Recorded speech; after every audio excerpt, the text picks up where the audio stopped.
My dad got arrested once for saying had a T-shirt with a pig on it, like a "fuck the pigs" or something written on there. I can't remember, like a pig strank. It was a long time ago. He went to jail for it. For wearing a shirt with a pig on it? Well, a pig dying. He must have done something else. Well, he was a cocksucker all the time. He used to he used to burn off on the cops in his car. I tell you, my dad was like a race car guy. He would always try to outgun the cops. One of the Wait. Would he wait until they were chasing him for something and then outrun them, or would he just be like, "Oh, there's a cop. Let me race that guy"?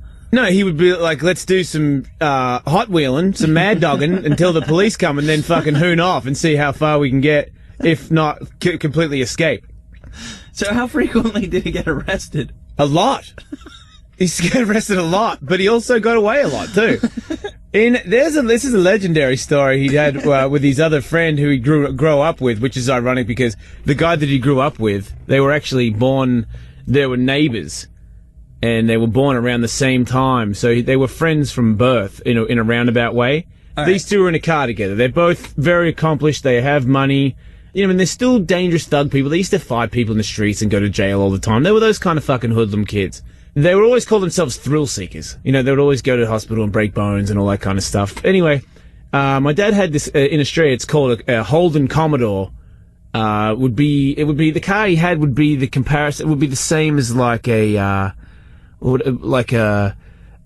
highway patrol cop car. You know, the highway patrol ones, like, you know, with suspension and, you know, like like a racing sort of a V8 kind of car. It was that kind of a thing, but it was a ute, which you would call a truck here, but it was still a car. It just didn't have the back end thing. It was some excuse for carrying stuff, but it was still the most obscene engine and suspension car that you could get at the time. You know, they had a bunch of money. My dad owned a fucking computer store or whatever Ellis Tronics before it went bankrupt fucking 5 times. This is like 91, maybe 92. You know what I mean? He was still living the life right there. He hadn't gone completely upside down.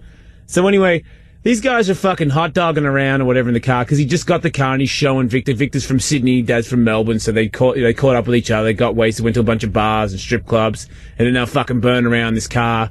And then, sure enough, the fucking police come, you know, and then off they go, hot dogging with this cop chasing him, and took off on the cop, like, because my dad's a really good driver. Like, a couple of times I see him drive, and he would, like, throw the car sideways down a street so that it comes out onto the other road. You know what I mean? Like, ballsy shit. Like, back then, too. Like, kind of like drifting shit. But, you know what I mean? Like, I'd be in the car like, Jesus Christ! You know what I mean? And then we'd come out onto the other road and be like, fuck me, Dad, that was amazing! In the course of running away from the cops, your father may have accidentally invented drift racing? Well, no, because there was other people. No, because there's people no matter how fast you are, there's always someone out there faster. That's what he would always say to me. You know what I mean? Because one time he'd been beaten one time in a race, and he told me the story. The guy behind him was already sideways, coming around the corner, and caught him in the revision mirror and was just like, in awe of what a great driver the man was. But anyway, they drive from the suburbs into the city, and then he gets away from them. They get away from him, and they're fucking drunk, so they think it'd be funny if they pull over and wait for him. So they pull over and wait for the fucking cops. Sure enough, it's not one cop anymore, it's like 4 cop cars. So they're like, right, now we've got ourselves a fucking serious chase. So off they go into the city, and he said that, they would go in the city, and he could see down the side streets that they were fucking, you know, they're not idiots. Flanking him.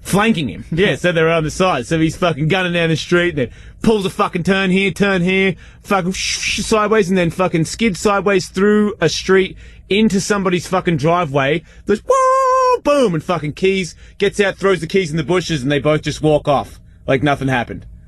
Goes to a strip club, hangs out with his boy, comes back to pick up the car, comes back and there's fucking cops fucking everywhere. Oh, you mean they actually did recognize the vehicle that he ditched in someone's driveway? They were able to identify the car that all 8 of them have been chasing for the last hour. It had Ellis Tronics on the door. It was an Ellis Tronics fucking car. It had Tex on the fucking license plate. He walks past, and I guess he didn't tell the story exactly right, but he walks past, and a cop comes up to him. So I guess he didn't walk by; he fucking stayed there, because the cop comes up to me. He goes, "How's it going, mate?" Dad's like, "Good, mate. How you doing?" "It's your car, isn't it?" "Nah, mate. Why would you say that?" "Look, I'm not gonna fucking bust you because we can't prove it, but it's your fucking car, isn't it?" He's like, "I'm not saying it's my car. I'm not gonna say that." He's like, "Well, let's just say this: you can come get the keys if you want, because we're going to take it back to the station, you know what I mean? But, you know what I mean? If you've, obviously I can tell you've been drinking. You know what I mean? If you want to come back to the station in the morning and pick up the keys, you can do that. In Australia, for some weird reason, every now and then, if you're a fucking this kind of guy, I don't know how, but I've heard it more than once, you don't go to jail and they don't ruin your life for doing this? I don't understand, but... They just kind of tip your cap? Benefit of the doubt will go down every now and then. Like, good on you, motherfucker. Good on you, mate. You know what I mean? I tell you what, come get the keys in the morning. So my dad goes back to the strip club and drinks all fucking night and then goes back to the police station at 7 in the morning and gets the keys and drives home. That's his story. So he didn't even go sleep it off? No, he got wasted at the strip club all night. But I remember him going to work. He's like, I fucking flat spotted the wheels.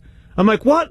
What do you mean? He's like, I fucking locked it up so hard that I flat spotted the tires, like coming around some fucking corner into that driveway. Because he locked it up for so long to get it there or something. And I was like, yeah, you motherfucker. Like, I would so be in jail and raped for this fucking maneuver that you're pulling. I hate old people. He wasn't even old. He was probably like 40 or something. Oh yeah, that's where they put you in the cell where they go, let's put him with this guy. Oh no, that guy's not going to rape him sufficiently. Let's put him in the cell with that guy. Yeah, because you know what I mean. I have a story that I can try to match him where I went to a party on a train that it was a 2-hour train ride out of the city.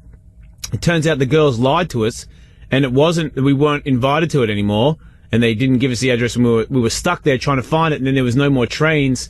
After 11 o'clock or something, there's no more trains, so we started to walk back, and then out of nowhere, this walk, you know, hours and hours and hours of walking, started to rain. And it's fucking midnight and it's raining, and I'm like, dude, how gnarly is this? Like, we're just walking in the rain, and we've got like 4 hours more to go, and it's midnight. You know, we'd been drinking, and the drinking had worn off, and we're starting to get pissed off. Terrible. So, my friend's like, we should steal a bike. Naturally. And I'm like, fuck, we've got to do it. It's not even like I'm trying to steal anyone's bike. You know what I mean? It's a matter of fucking life or death. We've got to get out of here. I think he had to catch a plane in the morning. That's why we had to get back.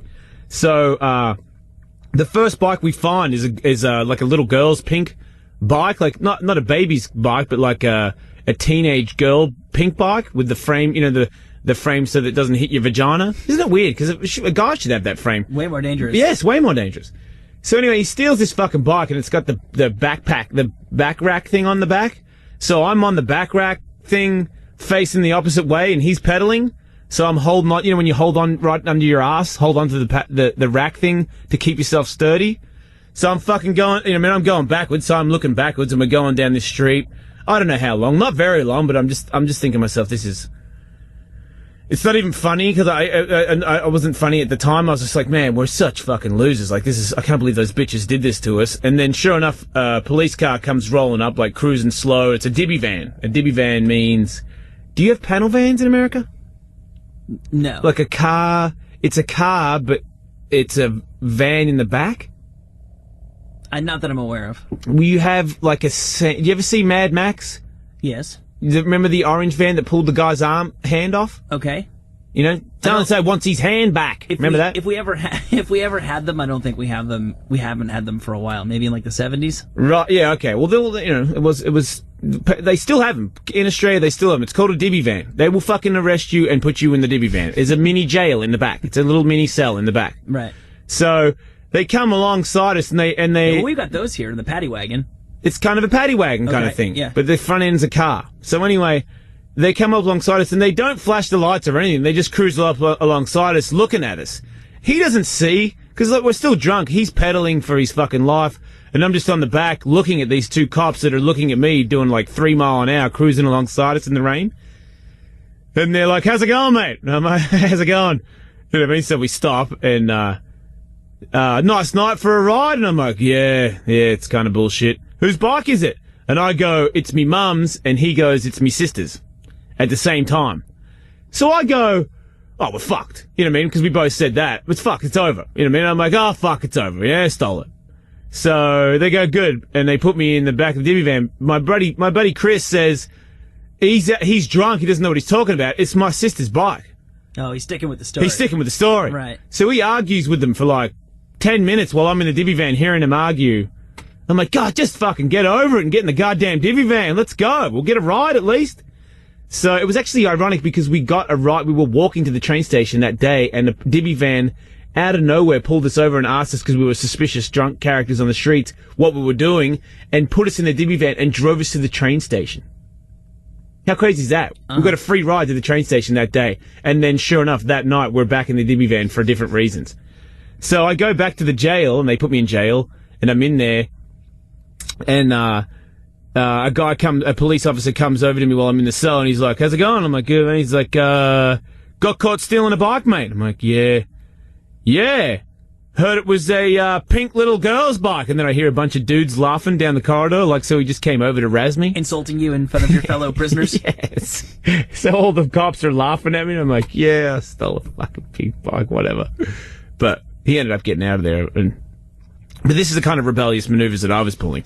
I was stealing girls' pink bikes, and being incarcerated for it. Yeah, and being incarcerated for it. And he would get away from it and go to the strip club for 48 hours and do fucking handbrakies in his fucking arsehole car with his actual company written on the door and not go to jail and get to keep the car. In a company car, outrun the cops, stop, let them catch up to him, outrun them again. Yeah. He always did shit like that. It was hard to for me to not think he was a legend. Because I was a young dude, you know?